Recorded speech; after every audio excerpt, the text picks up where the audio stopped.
চুষি পিঠে বাঙালির একটি সেরা পিঠের মধ্যে একটি, বাঙালির ভীষণ পছন্দের চুষি পিঠে। আর যদি শীতকালে পাওয়া যায় বন্ধুরা, এইভাবে রান্না করেন তাহলে তো নিমেষেই এক বাটির জায়গায় দু বাটি খাবে। Welcome back to my channel নিরামিষ কিচেনে আমার সব বন্ধুদের অনেক অনেক স্বাগতম। তা বন্ধুরা, আজ আপনাদের জন্য নিয়ে এসেছি সব থেকে সহজ উপায়ে চুষি পিঠে রান্নার রেসিপি। শুরু থেকে শেষ অবধি রেসিপিটা দেখার অনুরোধ রইল। আর যদি ভালো লাগে একটা লাইক শেয়ার করতে ভুলবেন না।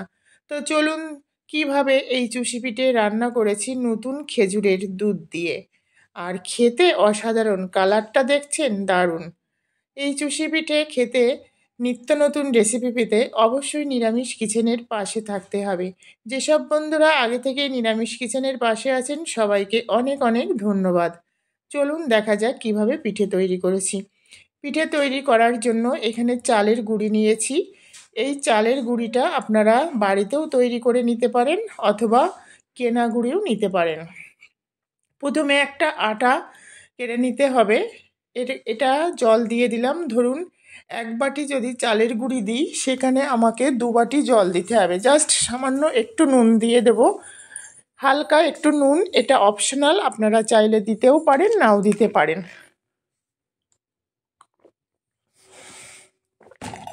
জলটা ফুটে উঠলে, জলটা টকবক করে ফুটবে আর একটু একটু করে চালের গুঁড়িটা দিতে হবে আর নাড়তে হবে কন্টিনিউয়াস। নাড়তে নাড়তে যখন একদম চালের গুঁড়িটা জলটা টেনে নেবে, গ্যাসের ফ্লেমটা লো করে দিতে হবে। দিয়ে এইভাবে চালের গুঁড়িটা নাড়তে হবে। নাড়তে নাড়তে একটা টাইমে দেখবেন কড়াই থেকে ছেড়ে দেবে।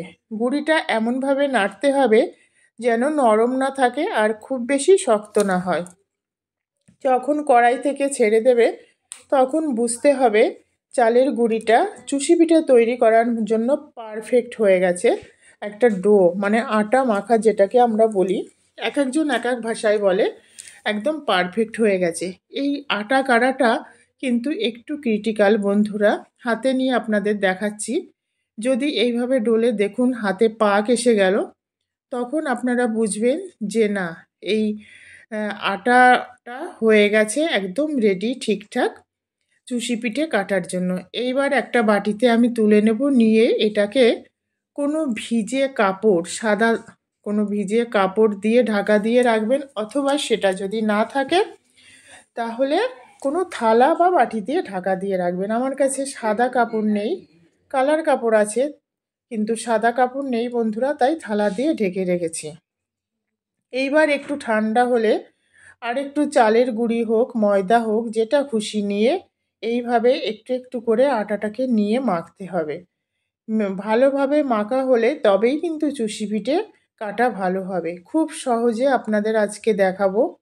প্রথমে কি করতে হবে বন্ধুরা, এইভাবে দেখুন, এইভাবে চালের মানে গুঁড়িটা অল্প অল্প নিয়ে, আটাটা অল্প অল্প নিয়ে আটা দিয়ে ভালোভাবে মেখে ছোট ছোট টুকরো আকারে নিয়ে লম্বা লম্বা করে এইভাবে একদম সেই এক একটা ছড়ি, এটাকে আমরা ছড়ি বলি, এক একজনের ভাষায় এক এক রকম বলে। এই ছড়িগুলো প্রথমে কেটে নিতে হবে। তারপরে অল্প অল্প করে, ধরুন এই পিঠেগুলো তৈরি করতে 2-3 জন লাগে বন্ধুরা, কারণ একার পক্ষে একটু মানে ইম্পসিবল হয়ে যায়, টাইম লাগে।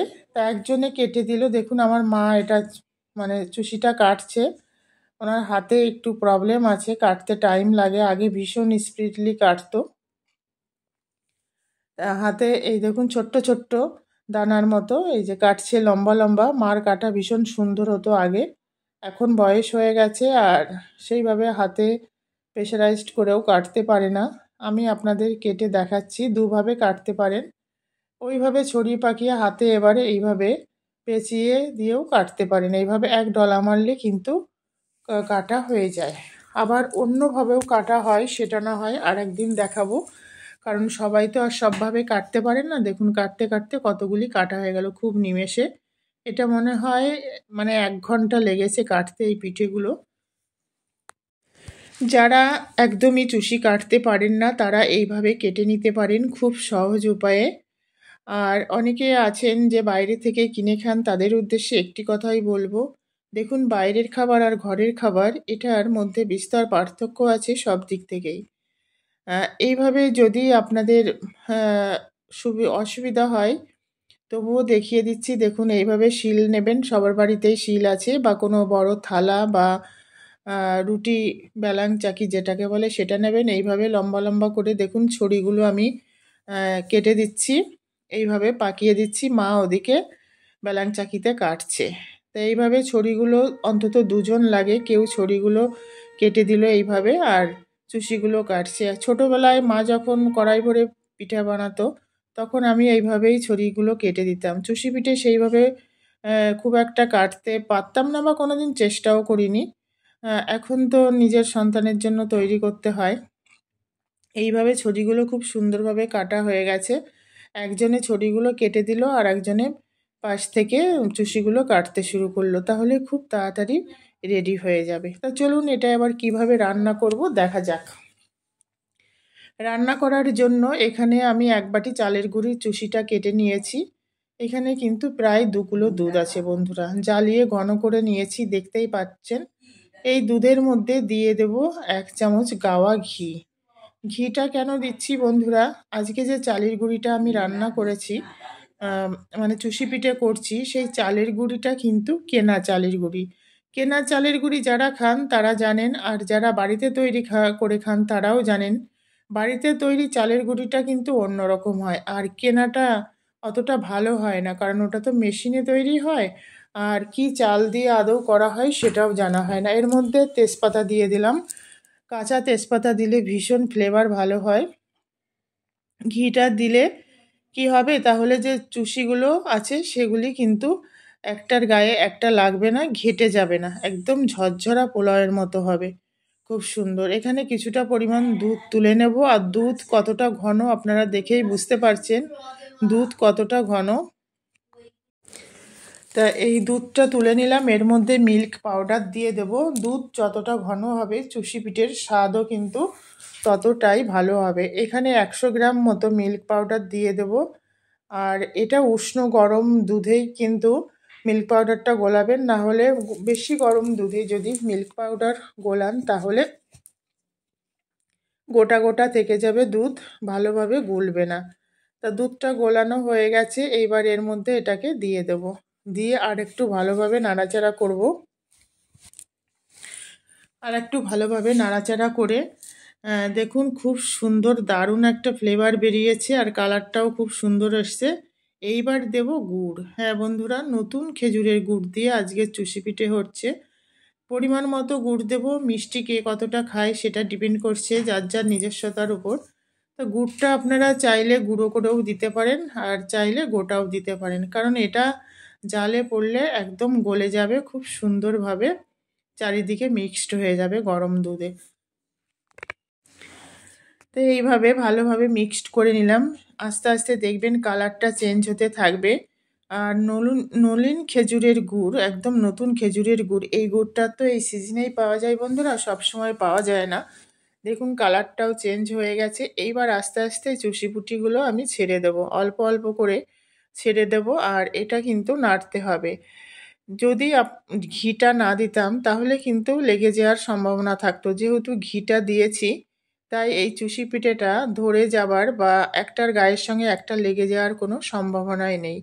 যেমন আমরা রাইস করতে গেলে, ফ্রাইড রাইস বলুন, বিরিয়ানি বলুন, যাই করি না কেন, করতে গেলে যেমন অয়েল দিয়ে দিই জলের মধ্যে যাতে একটা রাইসের সঙ্গে একটা রাইস না হয় ঝরঝরে হয়, তেমনি পিঠেটাও কিন্তু সেই রকম হবে। দেখুন নাড়া দিলে একদম চারিদিকে ছড়িয়ে গেলো খুব সুন্দরভাবে।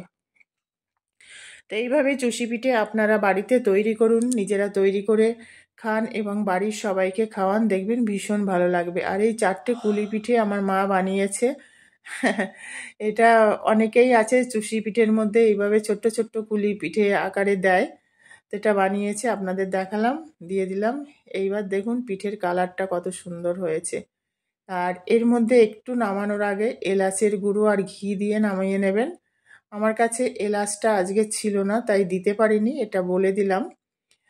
এলাচের গুঁড়ো নামানোর আগে দেবেন, ফ্লেভারটা দারুণ আসে খেতেও দারুণ লাগে।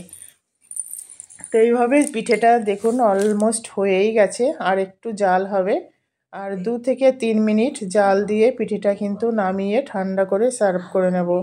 তা আজকের এই চুষি পিঠের রেসিপিটা কেমন লাগলো কমেন্টস করে জানাবেন।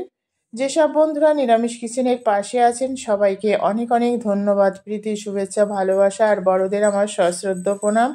নতুন বন্ধুদের উদ্দেশ্যে বলছি, রেসিপি ভালো লাগলে একটা লাইক করতে ভুলবেন না, আর পাশে থাকা বেল আইকনটি প্রেস করে অল নোটিফিকেশন অন করে রাখবেন, যাতে নতুন নতুন রেসিপি আপলোড হলে সবার আগে আপনার কাছে নোটিফিকেশান যায়।